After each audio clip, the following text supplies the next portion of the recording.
Tudo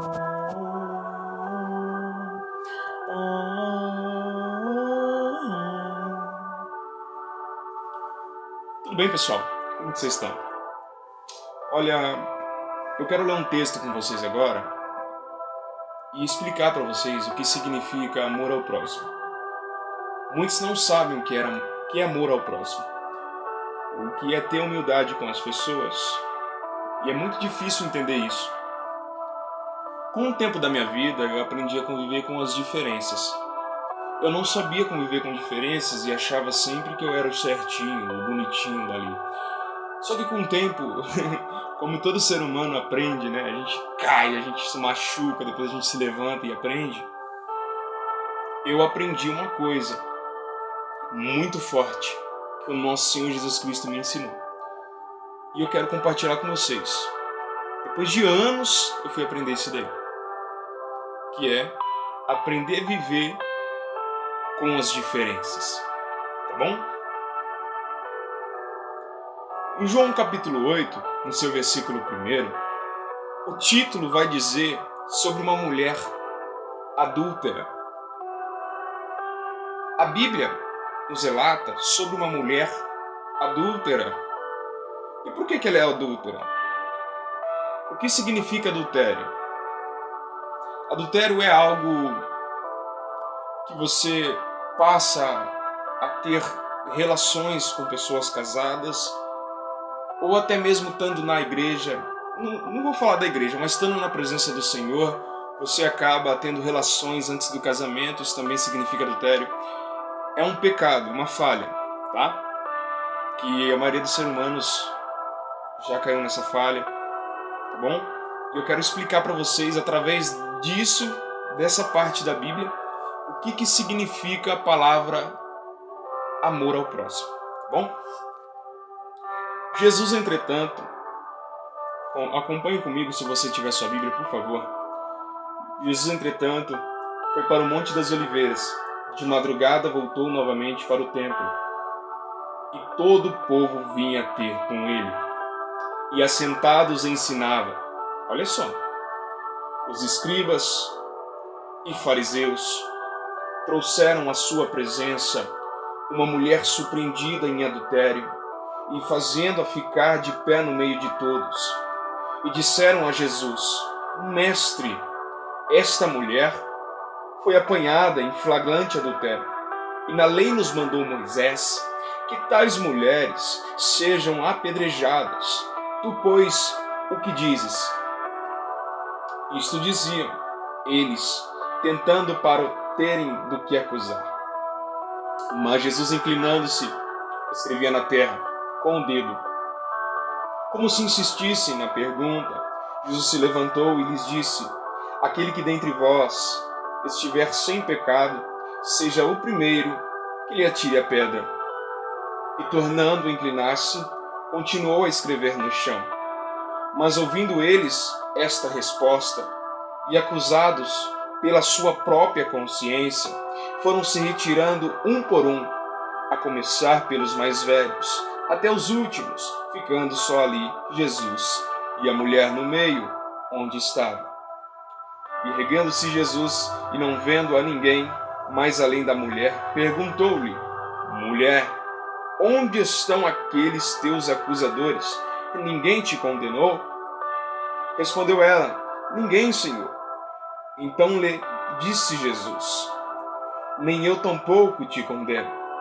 Vá, e não peques mais. Que palavra maravilhosa, pessoal. Que palavra extraordinária. Com licença, estou pegando no microfone aqui. Que palavra extraordinária. Jesus, uma pessoa diferente, vem à Terra. E por ele ser diferente, ele muda as situações. Ele muda as certezas. Ele muda intenções. Hoje à tarde no meu trabalho estava conversando sobre essa passagem com um amigo meu. E dá a entender que onde Jesus vai, ele muda a causa. Talvez no momento que você está, na vida que você está vivendo, você não entende o porquê de todo esse processo. Mas como um homem, um filho de Deus, estou aqui para te dizer que Jesus está entrando na sua vida agora. Ele está entrando aí para mudar trajetórias, para mudar causas, situações que parece que vêm do nada, situações inexplicáveis que parece que nunca vai ter fim. É essas situações que Jesus quer mudar. Olha, meu querido, minha querida, cada lugar que Jesus passava, cada lugar que Jesus passava para curar e fazer milagres, ele levava com ele algo extraordinário. Ele carregava com ele algo inexplicável que se chamava presença. Essa presença era tão maravilhosa e rigorosa que até as pessoas que se achavam sabidões, que até as pessoas que se achavam bonitões, espertões, naquele momento ficavam sem palavras, porque Jesus estava lá. E onde Jesus está, meu amigo, as situações, elas mudam. Por que elas mudam? Porque Jesus tem a presença. Aonde ele chegava, algo diferente acontecia. Aonde Jesus estava, o lugar, o cheiro mudava. Tinha que mudar. E aonde Jesus estava, nessa passagem, pregando, Jesus, pela manhã, voltou-se para o templo, onde todo o povo vinha ter com ele, e assentado os ensinava. Jesus foi para a sinagoga e foi ensinar ao povo. Foi ensinar ao povo o que é vida, o que é paz, o que é harmonia, o que é ter Jesus, o que é ter Deus na nossa vida. Jesus foi pregar para o povo naquele lugar. E Jesus pregando, do nada surgiu homens pagãos, vamos se dizer assim. Eu vou interpretar numa forma que vocês possam entender. Homens que se achavam, como posso te dizer, homens que se achavam bonitões da lei, aqueles que sabiam de tudo sobre Jesus, sobre Deus. De Jesus eles não sabiam ainda, porque Jesus tinha chegado lá. Jesus não ainda ressuscitou naquela época. Ele não morreu para ressuscitar por nós. Então, homens que se achavam que conhecia tudo sobre os papiros, sobre a Bíblia. Imagina nos dias de hoje, planta um cara lá do nada e começa a bater no peito e falar que sabe de tudo sobre a Bíblia. Começa a falar que sabe de tudo sobre Deus. Começa a falar que sabe de tudo sobre religiões. E por conta desses tipos de homens, eles não se adaptavam com Jesus, porque Jesus carregava um evangelho tão diferente que incomodava onde ele passava. A sua presença, a sua inteligência divina incomodavam aqueles homens. E por incomodar aqueles homens, eles não concordavam com Jesus em nada e sempre estavam tentando fazer algo para derrubar Jesus, como aconteceu.